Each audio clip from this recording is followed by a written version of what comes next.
We in Massachusetts have had same-sex marriage forced upon us for 7 years now. And the first level of impact is in our schools. From kindergarten through 12th grade and beyond, our children are being indoctrinated on same-sex marriage and the rightness, the correctness of homosexuality. The beginning of 2005, our son Jacob was going into kindergarten, and he came home with a diversity book bag. And in the diversity book bag was a book entitled Who's in a Family by Robert Scutch, and that introduces children to same-sex households. Back in March of this year, our son came home Friday afternoon and bounded in the front door and said, "Mom, Dad, guess what? Our teacher read us the funniest book. It was so silly. It was about a prince who was getting married, but he didn't marry a princess. He married a prince." That afternoon, we sent the teacher an email message. The teacher called back and said that yes, it was a book about two princes who got married. King and King. It's a story that introduces the idea of men having a romantic relationship and getting married. We were shocked.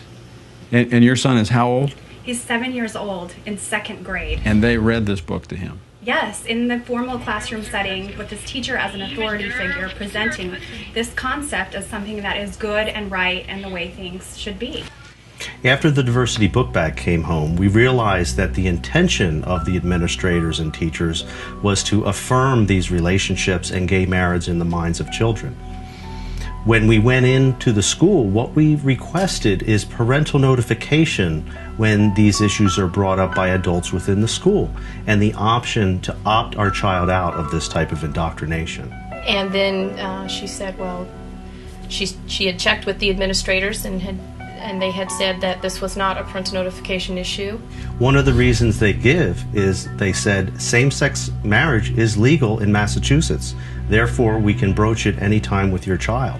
So when she would not acknowledge our parental rights in this area, we then went to our Judeo-Christian beliefs and our faith and said, well, you wish to affirm homosexuality to our son. You're presenting that which is sin as though it is not to our son, and we cannot allow that.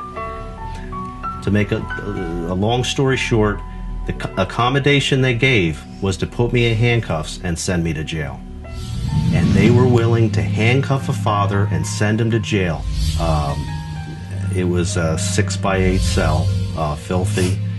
But, you know, I felt I didn't have a choice at that point in order to fulfill my role and duty as a father.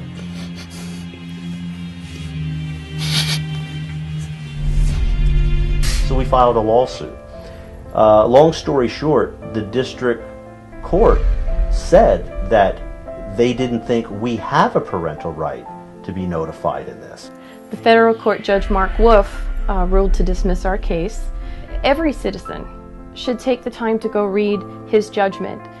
He spoke about this book, Changing Minds, in which, to paraphrase, he believes that it's the school's job to change the minds of the young children, that they are indeed young and impressionable.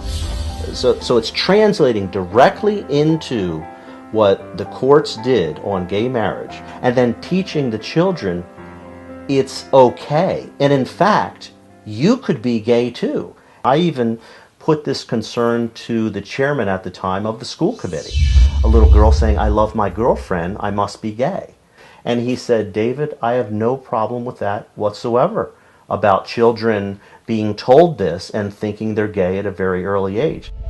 One mother shared with me how she and her son were out doing yard work, and a neighborhood child came up and asked at the age of 6 or 7 years old if it was all right for this little boy to marry her son when he grew up. And the mother was aghast and said, well, no, of course not. That wouldn't be right. And the little boy said, "Oh yes, in Massachusetts, I can marry a man when I grow up." Children and teenagers are at a time in life where they're still figuring out who they are and what they like, and their identity is still evolving. And so when they begin to label themselves as homosexual, gay, or lesbian, bisexual, when they adopt those labels at a time in life when they're still evolving, that can have the effect of closing out other options for themselves.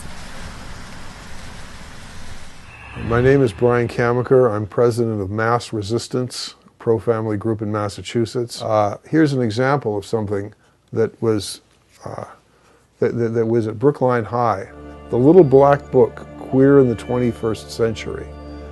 This was picked up at Brookline High School at a gathering of teachers and kids pushing the gay agenda at that school. This is so disgusting that I can't really read it to you. It tells kids how to safely perform a variety of homosexual sex acts. It tells where you can meet other kids who are homosexual or homosexual men.